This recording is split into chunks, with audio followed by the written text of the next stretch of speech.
तो इस वीडियो में हम आपको चक नॉलन के पार्ट 1 के आगे की कहानी बताएंगे। चक के सामने अब एक समस्या थी कि वो मछलियों को कच्चा नहीं खा सकता था और इसीलिए अब उसे आग की जरूरत है और वो आग जलाने की बहुत कोशिश करता है।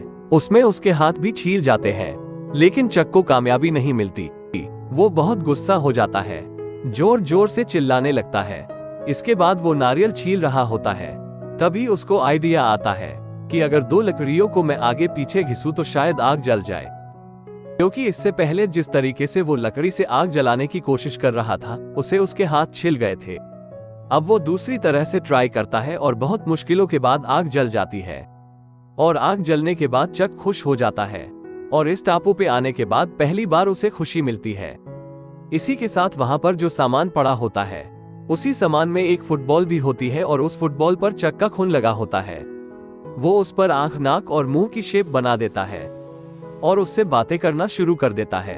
उस फुटबॉल पे विल्सन लिखा होता है तो वो उसे विल्सन के नाम से बुलाता है और अब चक का इस टापू पर एक दोस्त भी है और वो है फुटबॉल।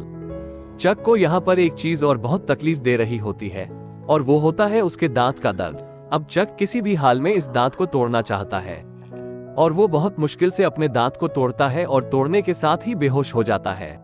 धीरे धीरे वक्त आगे बढ़ता है और आज चक को इस टापू पे पूरे 4 साल हो चुके हैं और इन 4 सालों में चक का पूरा हुलिया बदल चुका है।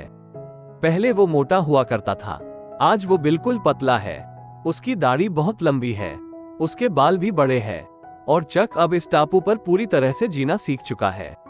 वो दूर से लकड़ी फेंकता है और उसमें मछली आकर अटक जाती है, यानी कि चक अब मछली को दूर से ही मार देता है, क्योंकि वो 4 साल से निरंतर प्रयास कर रहा है और अब इस टापू के वातावरण, यहाँ की जिंदगी से चक पूरी तरह से घुल मिल चुका है। और वहीं विल्सन और चक की दोस्ती और भी गहरी हो चुकी है।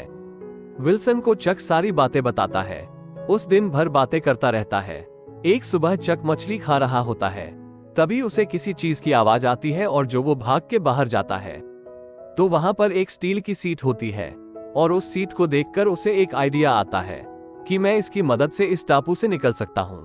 दरअसल इस टापू से आगे समंदर में निकलने के लिए जो सबसे बड़ी वजह थी वो थी समुद्र की लहरें। जब भी चक समुद्र में जाने की कोशिश करता वो लहरें उसे वापस फेंक देती और इसी वजह से चक पिछले 4 साल से इस टापू से निकल नहीं पाया। अब वो बड़े बड़े नारियल के पेड़ काटता है और उन्हें किनारे पे ले जाता है और उससे एक बेड़ा बनाता है। हालांकि बेड़ा बनाना इतना आसान नहीं था, इसमें उसे बहुत मुश्किलें आती है और वो ये तय करता है कि जब हवा का रुख बदलेगा तब वो यहाँ से निकल जाएगा और जो उसे सीट मिली थी उसको हवा के विरुद्ध इस्तेमाल करेगा ताकि उसके बैट को धक्का मिल सके। जैसा कि पुराने जमाने में लोग अपनी नाव को आगे बढ़ाने के लिए पर्दों का इस्तेमाल करते थे, चक इस तकनीक का इस्तेमाल करके इस बेड़े को बनाता है। और अब वो वक्त आता है जब हवा का रुख बदल जाता है। चक अपने दोस्त विल्सन को अपने बेड़े में रखता है और वहां से निकल जाता है। अब चक को बड़ी बड़ी लहरों का सामना करना पड़ता है, लेकिन चक उन लहरों को पार कर जाता है और इसके बाद वो बहुत खुश होता है। लेकिन अभी भी अनंत समुंदर आगे, उसे कुछ नहीं पता कि उसे जमीन कब मिलेगी या कोई शिप उसे कब मिलेगा। पिछले 4 सालों से चक इस टापू पर था और आज इस टापू से निकलने के बाद उसके अंदर एक उम्मीद है कि शायद वो घर पहुंच जाए, लेकिन ये सब इतना आसान नहीं होने वाला था। अब समंदर में उसे बारिश के तूफान, समुद्र की बड़ी लहर, इन सब का सामना करना पड़ता है। हालांकि चक खाने के लिए मछली पकड़ लेता और बारिश का पानी पीने के लिए जमा कर लेता है। उसने बारिश का पानी इकट्ठा करने के लिए बहुत सारे नारियल रखे होते हैं, तो जब भी बारिश होती है तो वो इनमें पानी भर लेता है ताकि वो इसे बाद में पी सके। लेकिन इसी बीच एक ऐसी घटना होती है जिससे चक पूरी तरह से टूट जाता है। उसका दोस्त विल्सन, जो कि फुटबॉल है, वो पानी में गिर जाता है और जब तक चक को पता चलता है तब तक विल्सन उससे काफी दूर जा चुका होता है।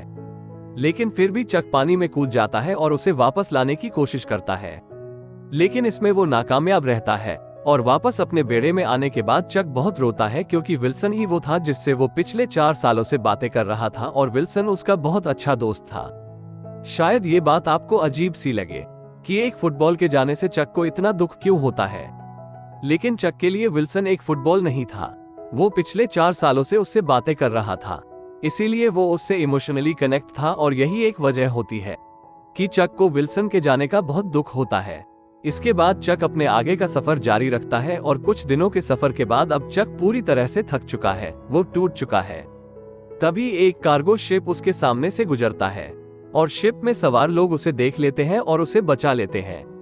अब चक अपने घर अपनी जगह पर वापस लौट चुका है, लेकिन वापस लौट के बाद वो देखता है कि अब सब कुछ बदल चुका है, क्योंकि उन लोगों ने जो उसके फैमिली मेंबर्स या उसके दोस्त थे, उन्होंने ये समझ लिया था कि चक मर चुका है और वो उसका फ्यूनरल भी कर चुके होते हैं। और उसकी गर्लफ्रेंड कैली जो उसे बहुत प्यार करती थी, उसकी भी शादी हो चुकी है और उसकी अब एक बेटी भी है। चक कैली से मिलने जाता है।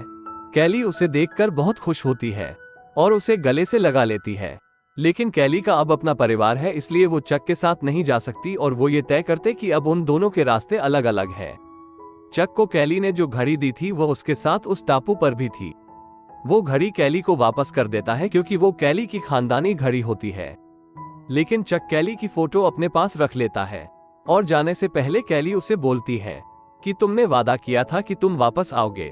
चक बोलता है आई एम सो सॉरी, और कैली जाने से पहले चक को किस करती है क्योंकि वो आज भी उससे प्यार करती है, लेकिन वो अपने परिवार को नहीं छोड़ सकती और चक भी नहीं चाहता कि कैली अपना परिवार छोड़कर मेरे साथ आए। कैनली के पास चक की गाड़ी भी होती है जिससे चक की बहुत सारी यादें जुड़ी होती है। वो उस गाड़ी को चक को वापस कर देती है और चक उसमें बैठ के वहां से निकल जाता है। इसके बाद ये दिखाते हैं कि चक अपने दोस्त के साथ बैठा हुआ है और वो बहुत सैड है और वो उसे बताता है कि शायद मैं उस टापू पर मर जाता या आत्महत्या कर लेता, और उसने आत्महत्या करने का सोचा भी।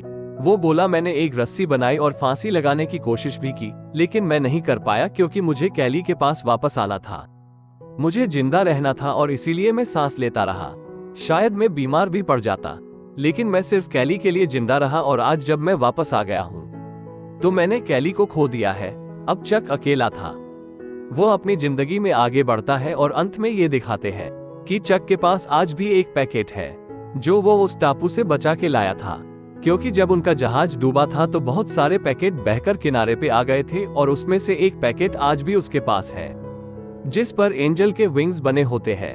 दरअसल ये उस टापू पर उसके पास लास्ट पैकेज होता है जिसे उसने खोला नहीं होता और वो ये सोचता है कि अगर वो घर जाएगा तो इस पैकेज को जरूर डिलीवर करेगा, क्योंकि वो अपने काम में बहुत रिस्पॉन्सिबल होता है।